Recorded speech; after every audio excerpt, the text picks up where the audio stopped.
Oh, hello. My name's Harold Lapidus, and welcome to the Boston Herald video podcast. Today, my guests are Carney and Erin Callahan, and they have a new book coming out the same day as the Budokan album on November 17th, and uh, and I guess the day after he plays the Beacon, right? So maybe he'll promote it for you. The book is called "The Politics and Power of Bob Dylan's Live Performances." Play a song for me. And Erin and Court are the editors, and there's quite a list of participants. And some of the names might be uh, familiar to some of the people watching because we're all a little overly involved with Bob. And we know the more we go to Tulsa, the more we do things, the more people we meet. And so we're going to talk about that and a few other things. I'm going to give read the introduction here start with Erin.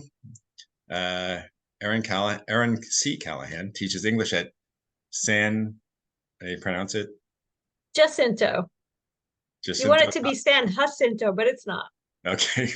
College in Houston, Texas, uh, where she has been a faculty member since 2007. She completed her PhD in modern history and literature at Drew University in 2014, writing her dissertation on Bob Dylan's identity construction. Currently, Erin is a regular contributor to the Dylan Tons Substack, which everyone should be subscribed to which they should subscribe, and is a co-editor of the book that I just mentioned. Has presented on Bob Dylan at various conferences, including ACA, PCA, Bob Dylan in the 21st Century in Arras, France, Mhm. and The World of Bob Dylan in Tulsa, in Oklahoma, in 2019 and 2023. And I'm going to skip down here to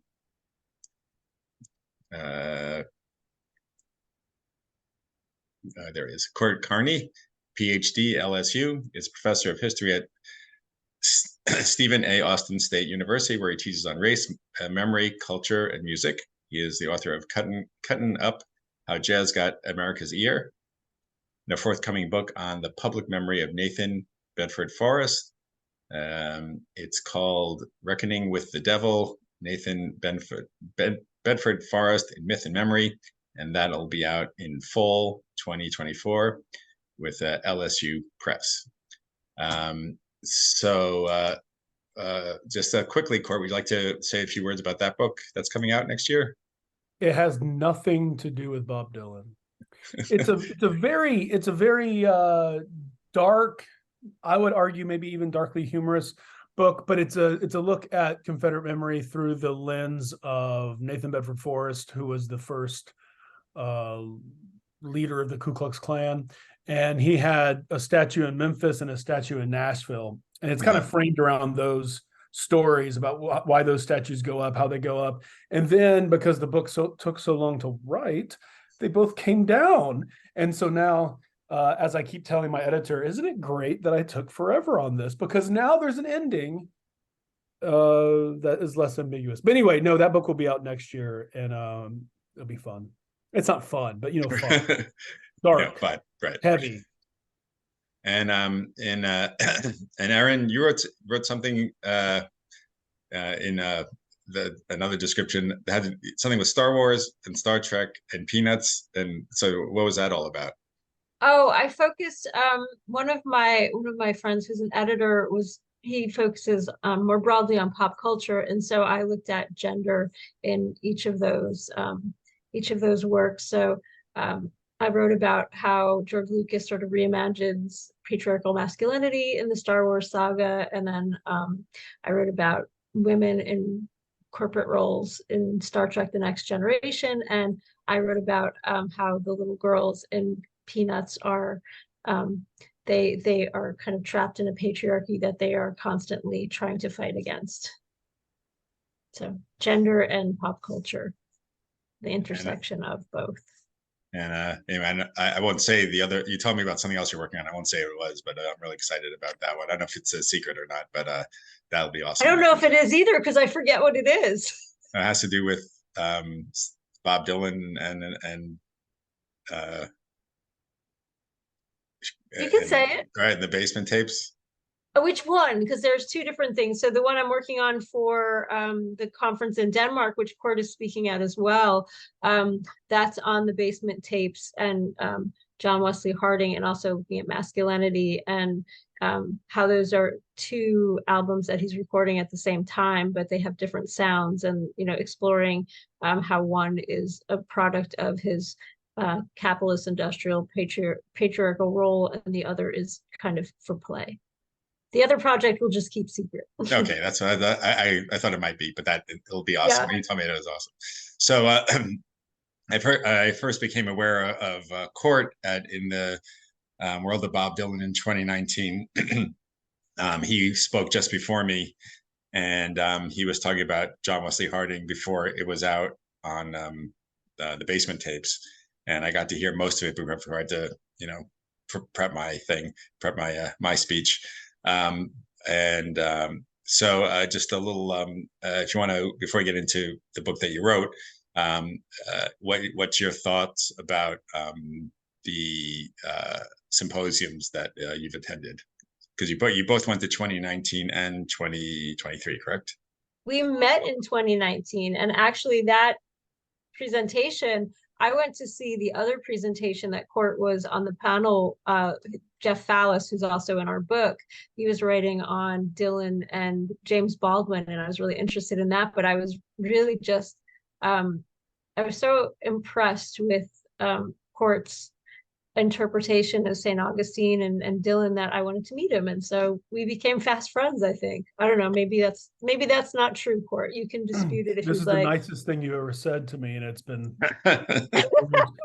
what I remember, Harold, is that you came up to me and said a couple of kind words, and I think that what I love about conferences, which when I was younger I didn't really understand so much, is how these connections can be so wonderful. And I appreciate doing that, and I try to do that too in terms of just trying to connect. But Erin and I, we became pals that weekend, as well as Grayley was in that world.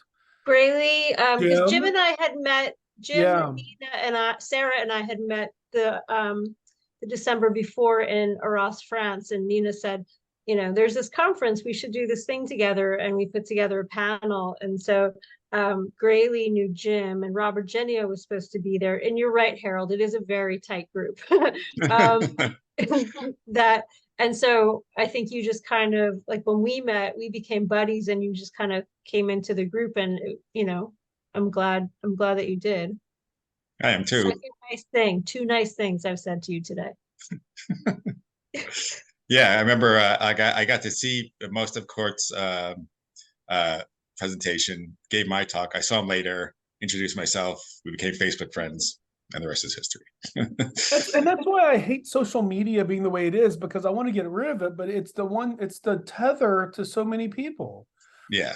I mean, I'm sure everyone watching this watches you too, but I love your social media. Oh yeah.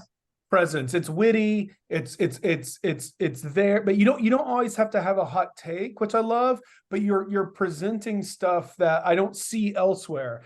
And every time I'm like, I'm done with the whole thing, I think of you, and I think of a couple other people, and I'm like, well, I don't want to lose contact with because I learned so much. Like just today, you and what's his anyway. Harry. You're having an exchange, and I was like, it's just so funny and witty. Yeah. And John Worster. It was about yeah. And he's great too. He's so funny. And it's like those are the moments I'm like, I can't completely get rid of this.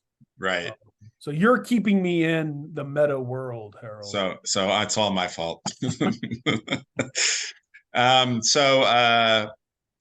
right. So getting to Bob Dylan specifically and the book, it's like, so why do we spend so much time classifying, analyzing, categorizing, and advertising Bob Dylan after he expressly told us not to?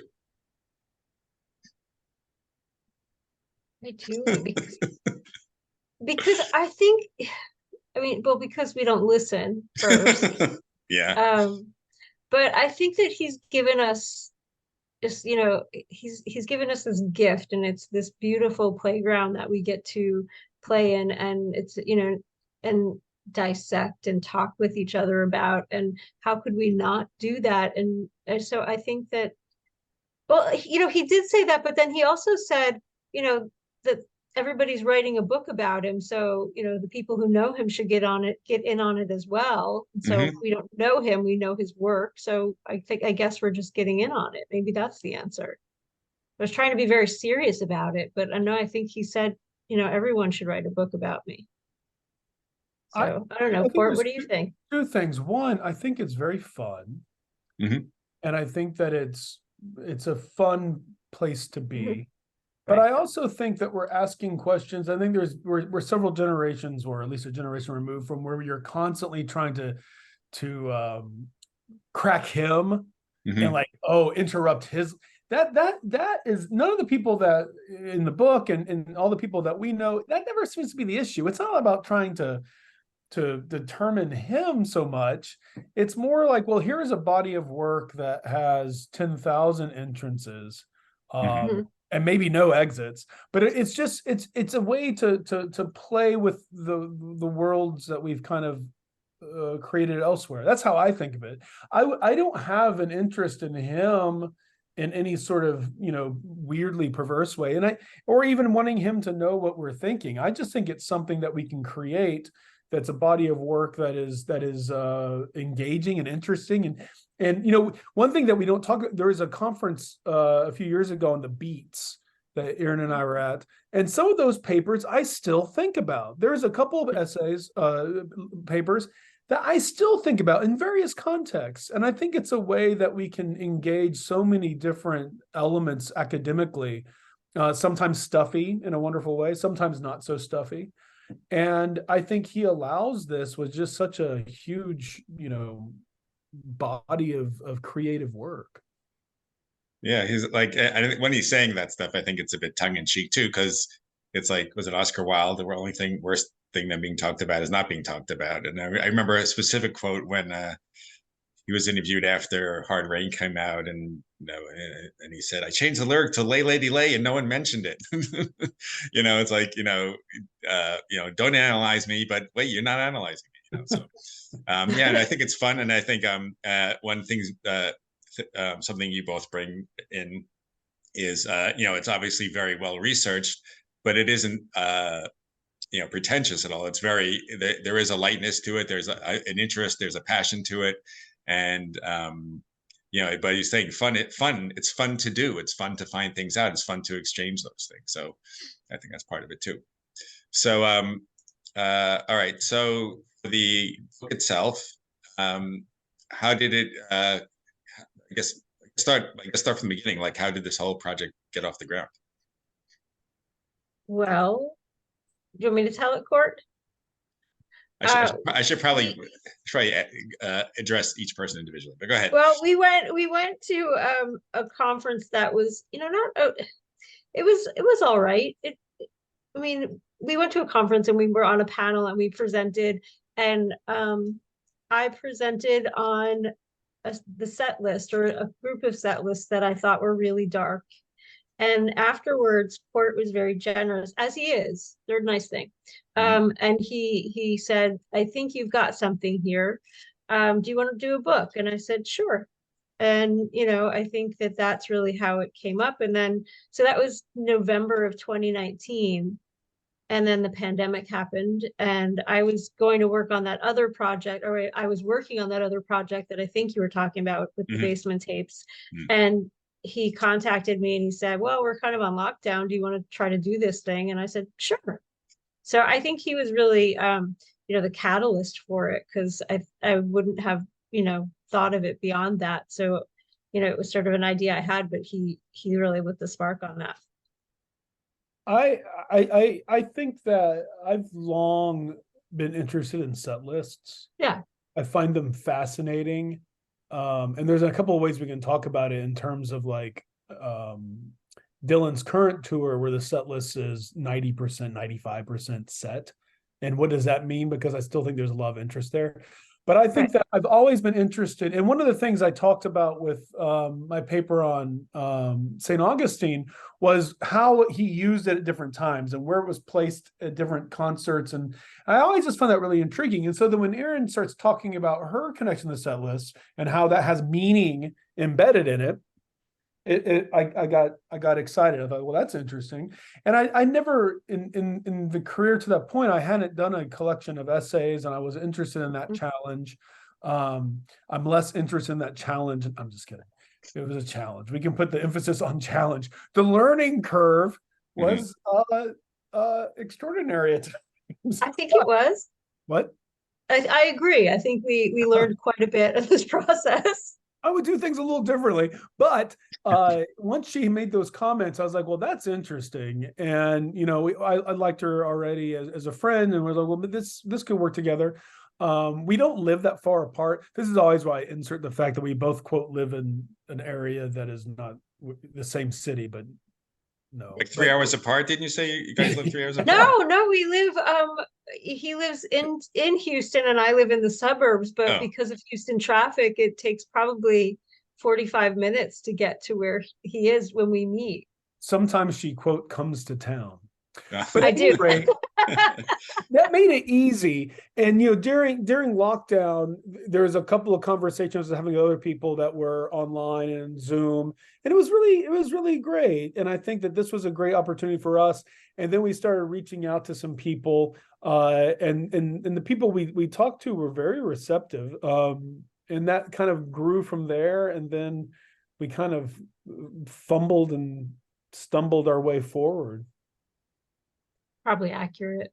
Emphasis on stump. No, it's not that. It's not that. I think there was a learning curve because we had never, been in this position before. So I think you're right that we learned quite a bit about, working with the co-editor and working with the press and, just the whole process of it, and working with the contributors, which I think they're all great, and so there was nothing negative. But I think the original idea was to kind of look at how carefully Dylan curates his set lists, and where we know that thanks to the work of Paul Williams and other folks, but that he's so careful about it and how he puts the songs together, and he needs to have like a lively song here, or so I thought there's got to be the way that when I was sitting at the concert where I had that, realization, and I had been interested in set lists like Court was too. So that was also, the genesis of a conversation between us that we both are interested in that.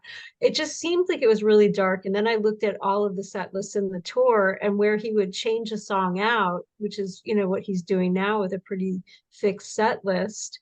But it was, not too early into him going back to a fixed set list. So I thought that was fascinating as well. And so it's just, it's something that I thought could be, is it constructing a narrative? And if so, what is the narrative when he takes a song out and puts one in? Is there meaning there? Or maybe, we're overthinking it, but, there's got to be something. I mean, so that's really, I think that's where it came from. I think that there's undoubtedly a lot of space for overthinking with this particular concept that I love. What do you mean? It's just, this is ripe. This is ripe for reading into. But it's also each of the essays is connecting to something larger than itself, and it's using this as a way. Some people are kind of coming from the outside in with the set list, and some people are coming from the set list out in different ways. And I think it's, they're not at all what I envisioned as a collection of essays on set lists. And I mean that positively. I just, I was thinking, well, what would I do? And there was a moment, I don't remember if this was even completely spoken, but there was sort of a moment when Erin and I were thinking of maybe a co-authored book. I don't know if that ever, maybe, am I inventing that? No. But we're doing a co-authored chapter for a book. We've been no. But for this idea was like a co-op. Maybe there was a moment we were thinking we could write a book together on this, and then it quickly became a collection of other people, which I think it was good. But they were all surprising, they come because they come with interesting. And the other thing that I think needs to be emphasized here is that it's multidisciplinary. So it's historians and literary critics and there's a poet. it's coming from all these kind of different dimensions of academia. Some are very, like I said, kind of high language academic essays, and some aren't. And I think when people give it a chance, I think there's a lot of different things you could take from it, just from the multiplicity of viewpoints. And I think we have a pretty good, there's a little bit of a lull, maybe late 80s, 90s, but we span pretty much from the early 60s all the way through Shadow Kingdom. So it's got a pretty good sampling of, Dylan's work, or, each iteration of Dylan. Do either of you have like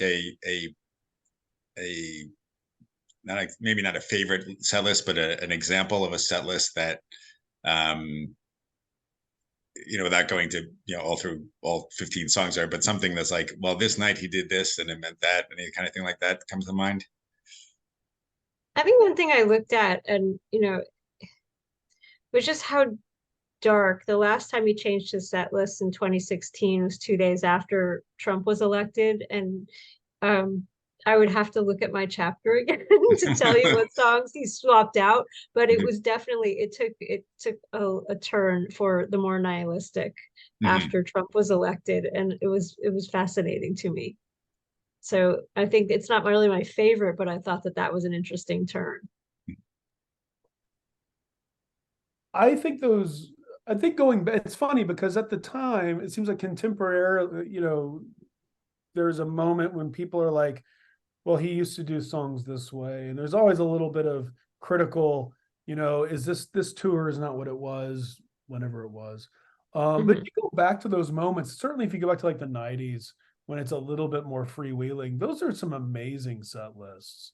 And it's exciting and it's weird. And he's bringing back all these old songs. For me, I thought my essays is a little sort of specific or a little different. It was sort of meant to be a little bit more of an exercise in how we could do this rather than doing a real full-fledged essay in another way.